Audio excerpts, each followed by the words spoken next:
A nurse's selfless act in a hospital parking lot uncovers a hidden mission. Watch as honor finds her in silence.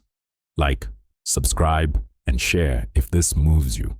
Comment, who's a quiet hero in your life? The shout, "Watch out, gun," ripped through the hospital parking lot. Claire Harper, a 29-year-old ER nurse, had just ended her shift when she spotted a man crumpled to the ground, blood staining his jacket. Without a second thought, she sprinted toward him. A black SUV roared closer, and as gunfire erupted, Claire did the unthinkable. She shielded the stranger with her body. A bullet struck her arm, and she fell beside him, unaware of his identity. Days later, still recovering, Claire entered the hospital lobby to find 12 soldiers waiting. One stepped forward and said, "You saved my life, and more than that, what happened next hushed the entire room." Claire Harper carried a silence not of emptiness, but of profound weight. She grew up on a secluded patch of land in rural Kentucky, near the town of Pine Ridge. The dirt roads were rugged, neighbors sparse, and nights so quiet you could hear owls before spotting them. Her home was a weathered cabin framed by oak trees that rustled with every breeze. Her father, Tom Harper, a Vietnam War veteran, once sturdy and tall, now moved with a stoop from shrapnel injuries that left him with chronic pain.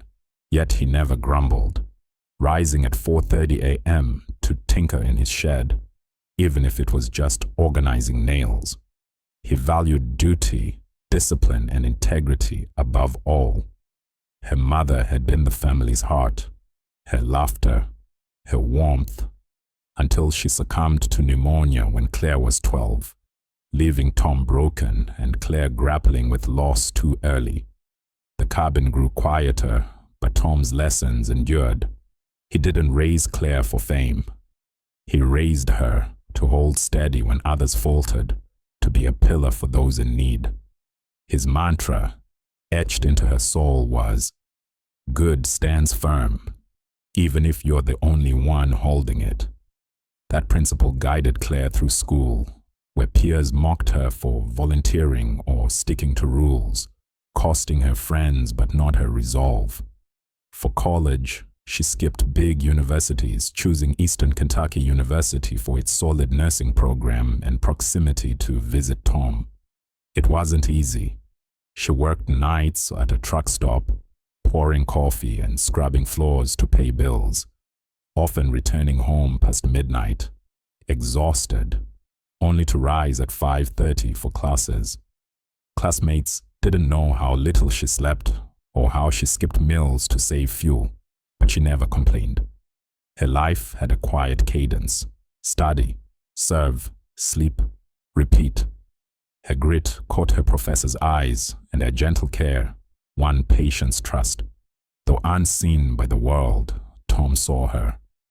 On Sunday visits, they'd sit on the porch, the sun dipping behind the oaks, sometimes silent, sometimes discussing war, life, and the kind of people the world needed. "You don't need a badge to matter," Tom once said. "Just be there when it counts." She didn't know then how those words would define a pivotal night. It was an ordinary Wednesday. Claire had just finished a brutal 12-hour shift at Mercy General, handling a bus accident with multiple casualties near the end. She stayed late to assist a rookie nurse and update charts. By the time she clocked out, the hospital corridors were hushed, the fluorescent hum fading. She pulled on her faded coat over her scrubs, slung her bag over her shoulder, and stepped outside. The parking lot glistened from a recent rain, lights casting halos on the wet asphalt. Her old Ford pickup sat at the lot's edge, a relic from her student days. Fishing for her keys, she froze at a sickening thud. Turning, she saw a man in a worn military coat collapse near the garage, blood spreading fast across his chest. Internal bleeding, she knew instantly. No one moved. A young pair glanced and walked on. Another pulled out a phone to film. Not help. The man waved weakly, his eyes scanning with sharp focus. Then she saw it. Headlights, a black SUV with tinted windows and no plates barreling toward them. Her instincts screamed to run, to hide, but something primal overrode that. She bolted toward him.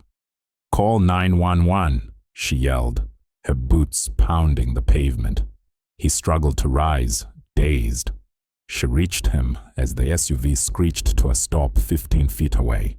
The window lowered, a muzzle flashed, and a shot rang out. Claire lunged, wrapping her arms around him. Pain exploded in her arm, spinning her to the ground, her head hitting hard. Through the blur, she saw his eyes, calm, almost grateful. The SUV peeled away, disappearing into the night. Silence fell.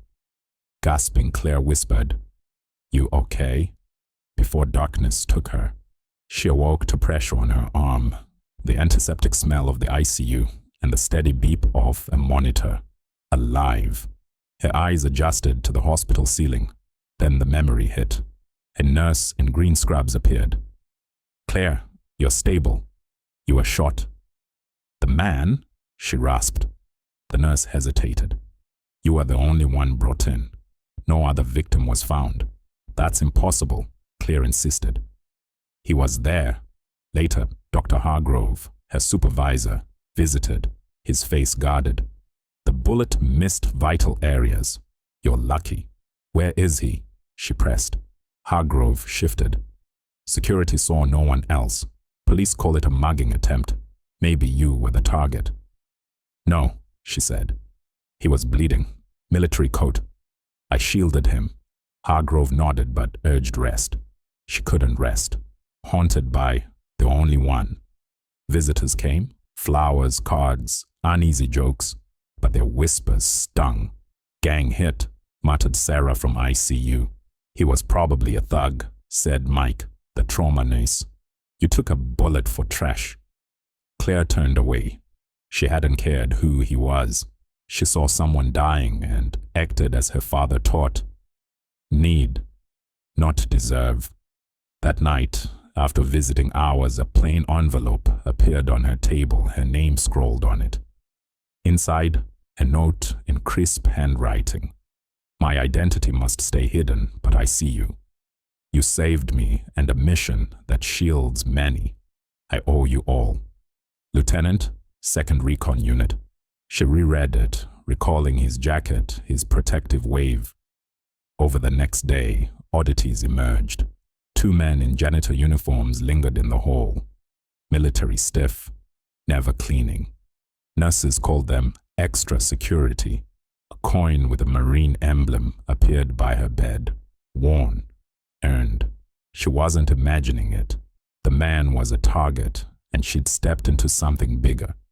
By morning, Claire watched, noting patterns. The janitors stood too straight, avoided eye contact. A woman in scrubs, unfamiliar after 4 years at Mercy, changed her dressing silently, then whispered, "He's alive," thankful, and vanished. No record of her existed. That night, clutching the coin, Claire cracked her door. A janitor murmured into a mic, "Target stable. Surveillance ongoing." She closed it slowly. She was guarded, watched, but why? The letter hinted at multiple lives saved. Had she disrupted a covert op? Whatever it was, they kept her silent but safe. A knock came at dusk, firm, deliberate. Claire expected a nurse, but a tall man in Marine dress uniform entered, posture rigid, ribbons gleaming, eyes steel. He removed his cap. "Miss Harper, may I sit?" She nodded, heart racing. He sat, cup on his lap. "I'm Colonel James Carver, USMC, retired. This isn't official, but you deserve the truth." She waited. He checked the hall, then leaned in. "The man you saved, Captain Liam Holt, is a top special ops officer. He was ambushed after an overseas mission, carrying critical intel in his mind, details of planned attacks. The SUV was an assassination attempt. He avoided extraction to protect his team, but his route was leaked. "I was just there," she whispered. "No," Carver said.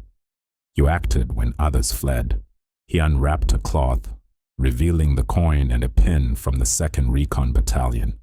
Holt's personal coin for saving a Marine's life. "He left it for you." "Is he alive?" she asked. "Recovering. You bought time for his escape and extraction. Your act stopped 2 attacks on US bases within 48 hours, saving hundreds." She gasped. "I'm nobody." Carver smiled softly. "That's why it matters. You acted on principle, not orders." He stood, leaving the coin. "No medal, no press. It's classified. But Holt's team wants to thank you. Tomorrow, a private ceremony before your discharge." He saluted gently and left. The morning sun filtered in. Claire, in a clean shirt and jeans, felt the weight of Carver's words. Dr. Hargrove said, "People are waiting in the lobby." Her walk down the hall was tense, each step heavy with anticipation. The elevator opened to 12 Marines in dress blues, boots gleaming, eyes steady. Patients, nurses, and staff lined the edges, silent. Captain Liam Holt, arm bandaged, stepped forward. "Nurse Claire Harper, 4 nights ago, you changed lives you'll never know. You faced danger and chose to shield a stranger, unaware of the stakes because that's who you are." Her throat tightened. Holt nodded, and the Marines saluted in unison, boots clicking like a heartbeat. He handed her a folded flag, "Flown over our base in Afghanistan, protected by your actions," and the coin. "For bravery and compassion," he said. Tears fell as she whispered, "I just did what I had to." He smiled. "That's why you're a hero." Applause rose, soft, then strong, as she stood with flag and coin, humbled. A week later, Claire returned to Tom's porch in Kentucky, the swing creaking, oaks whispering. The flag and coin rested in a box beside his old tags. Tom poured coffee, handed her a quilt, and after silence, said, "Knew you'd do something big." She didn't reply. The world wouldn't know, and that was fine. Her act wasn't for glory, but for good. Maybe heroism is showing up, refusing to turn away.